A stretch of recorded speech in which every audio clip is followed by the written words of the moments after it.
সকালবেলায় ভেজা রাস্তা দিয়ে আমি আর সুদীপ্ত হাঁটতে যাচ্ছিলাম বহুদূর পর্যন্ত। আর কি যে গল্প হচ্ছিল, হাসছিলাম আমরা দুজনে। তারপরে হাঁটতে হাঁটতে চলে গেলাম একটা পুকুরের ধারে, আর পুকুরের মধ্যে দেখতে পাচ্ছি একটা পাখি যাচ্ছে উড়ে উড়ে। তারপর বাড়ির দিকে যাচ্ছিলাম এবং বাড়ি এসে আবার শুরু করলাম ডাম্বল নিয়ে ওঠানামা বডি বানানোর জন্য। তো দেখতেই পাচ্ছেন তারপরে আমি এখানে যেটা করছি সেটা হচ্ছে কম্পিউটার ক্লাসের জন্য ওয়েট করছিলাম আমার বন্ধুর জন্য। বন্ধু কোনো মতে আসছিল না, তারপরে অনেকক্ষণ পর বন্ধুরা এলো, তারপরে ক্যামেরা ধরে আমার ভিডিওটা করছিল। তারপর আমি ভাবলাম ওদেরকে কেন দেখাবো না, তো ওদেরকেও আমি দেখাচ্ছিলাম। আর কি খিক খিক করে হাসছে এখানে একটা বন্ধু। তারপরে এখানে আমরা এলাম এমসিটিআই কম্পিউটার ক্লাস করবার জন্য।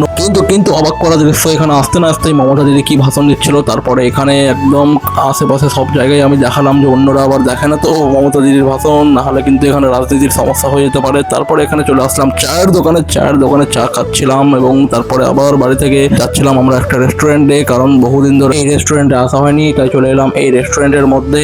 আশা করছি আপনারা রেস্টুরেন্টটাকে চিনতে পারছেন। রেস্টুরেন্টের নাম হচ্ছে একান্ত। আর আস্তে না আস্তে দেখা হয়ে গেল দুটো গুরুগুরু বন্ধুদের সাথে। তারপরে এখানে দেখে দিচ্ছি আমি এই রেস্টুরেন্টটিকে, চারদিকে খালি অসংখ্য আলো আর আলো। তারপরে বসে গেলাম আমার টেবিলের পাশে থাকা চেয়ারের মধ্যে। তারপরে চলে এলো দুটো নান রুটির প্লেট। তারপর বৃষ্টি হচ্ছিল, ভাবছিলাম যাবো কি যাবো না, কিন্তু বৃষ্টির মধ্যেও বেরিয়ে পড়লাম। আর পুরো আমি স্নান করতে করতে যাচ্ছিলাম বাড়িতে বৃষ্টিতে।